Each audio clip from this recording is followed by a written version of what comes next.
Good morning again. I said I would do 2 videos today. Weather's not very nice out there, it's raining, trying to rain. Anyhow, as I said, this was the second item I picked up off of eBay from once again another good seller. I tried to knock the price down, but not to worry. In a way I'm glad I didn't, because it's quite an unusual item. And as I say, this particular seller had some very interesting items up for sale. A bit expensive though, but I suppose the antique value of the things, there was several Tandberg products. I know Tandberg's quite a well-known name. I think they're from Norway. Well, anyhow, this particular instrument is from Norway. Probably came from the same place, I don't know, but I know they did have some very interesting products by Tandberg, and one was an early tape recorder, which I wouldn't have minded for the collection, but I think it was about £200. I think it was something that was quite dear, of obviously antique value. Anyhow, getting back to this, I thought this was a cordless telephone, which it probably is. Now then, where did I put it? Let me just get something.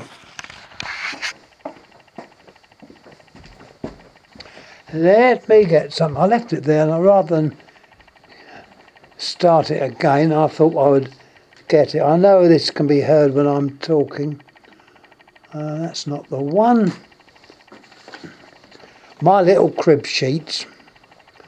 Always interesting to find out a little bit of information about a particular product.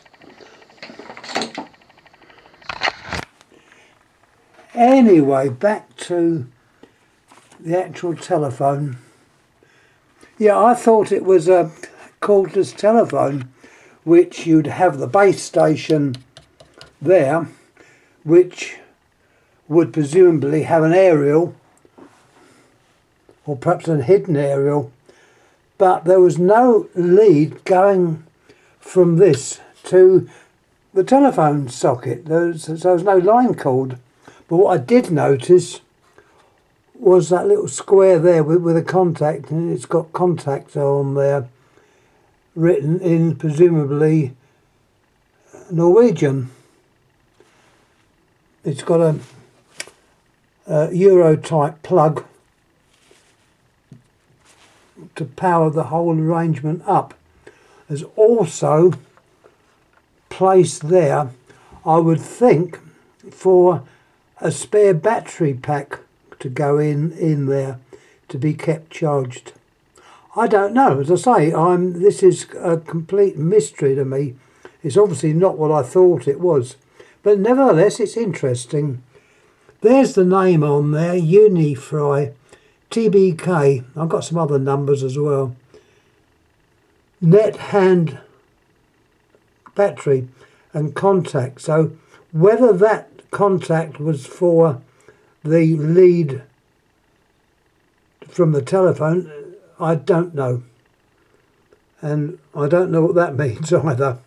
So if anyone out there knows a little bit of Norwegian, or even knows this phone, I can give you a bit of information. Let me turn him over. There's what we got on the back. It tells you all about it. Well, tells you some of it. NEC Corporation. So it looks like this was, in fact, a Japanese made, because NEC is a Japanese company, indicating it's double insulated, 220 volts at 50 hertz, and passed for various countries: Germany, Finland, Norway, Sweden. Double insulated sign. Remain there, extern Lada or Lada TBK, model number 0810. Anyway, that still didn't give me much information. On eBay, not eBay, on Google, there was a little bit of information, not much, but a little bit. Anyway, before I tell you about that, there's the handset. Beautifully made. As I say, it's the touch tone type with the reverse type of keypad. I think this type of keypad was used in Sweden and presumably in Norway, because this is where I think it came from. You've got a certain set of buttons there. Once again, any idea what they are? I've tried to put it in to charge it up, but the set of batteries, the set of NICads under there, which make up to 6 volts, they're obviously quite old and probably completely dead.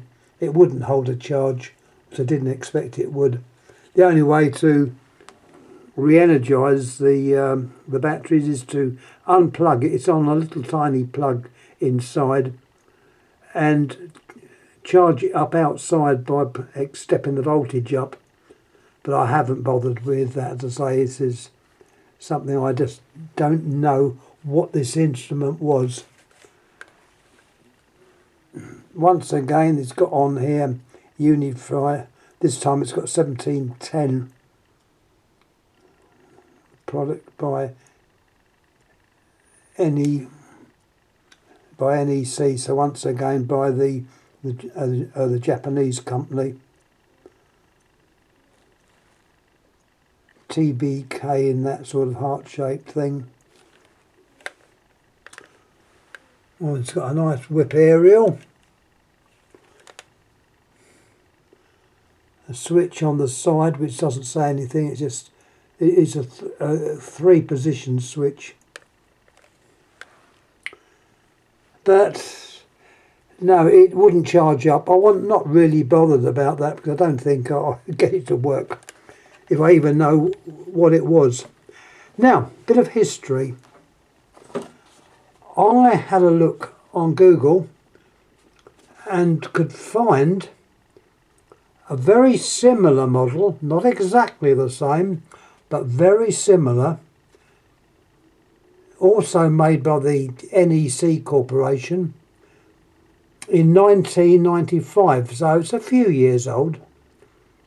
And this was in the Norsk Museum of Norway.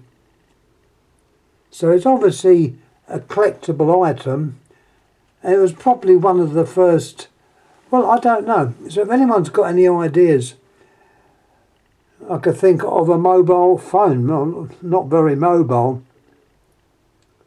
So anyhow, I'll leave it up to you. As I say, to charge it up, you would normally sit it back in the base. So you've got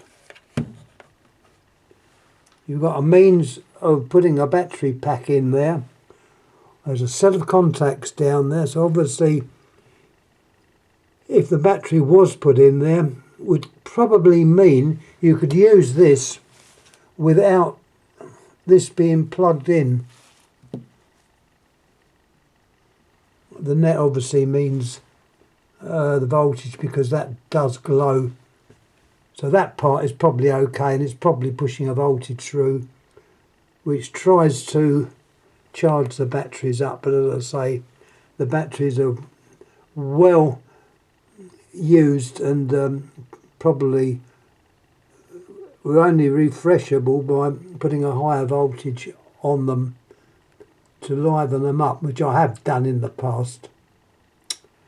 And they're the normal NICad type batteries, not the newer ones, which I think are a bit dangerous, particularly the ones they use in these modern cars and that, and scooters.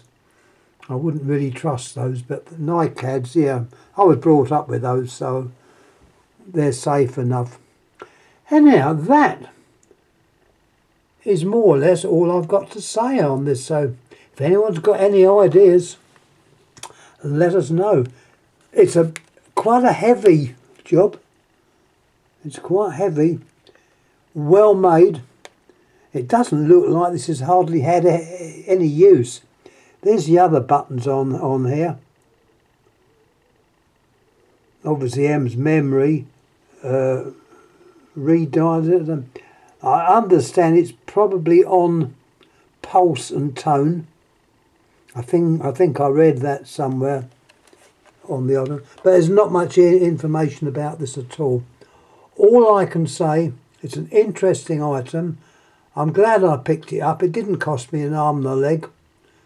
It's something added to the collection. And if anyone's got any idea how it worked or what it did, might assume that it was a cordless phone. But to me, it seems too elaborate for a cordless phone and the base. So we'll have to wait and see. And anyone knows what would go in that socket there, which has contact. There's 2 contacts in there, so whether that is your line cord from your telephone incoming, I don't know. Anyway, I'm going to shut up now. Once again, thanks for watching. Any comments, please make. And as I say, this did come from an interesting seller. It was well packed. The seller was quite concerned that I would get it in the post, which I did, which is nice. When sellers sort of worry that their stuff is going out safely, and it was well packed. It was well packed, and as I say, they have still got some interesting items. They've got some Tandbergs. Now, Tandberg, as I said before, was a well-known. They must have been Norwegian. I thought they were Swedish, but it appears they were probably Norwegian. And they did make in the past some very good reel-to-reel tape recorders. I had one, I know, years and years ago. What happened to it, I don't know. I wish I'd still got it. Probably worth a bit of money. We're looking at the one they've got up for sale, which was older than the one I had. I think it was 200. It was either 100 or 200 pounds starting price. So it's an interesting one, and they got some other bits as well. So yeah, it was interesting, and I'm very grateful. So once again, many thanks for watching, and I'm going to shut up now. So thanks again. Thank you.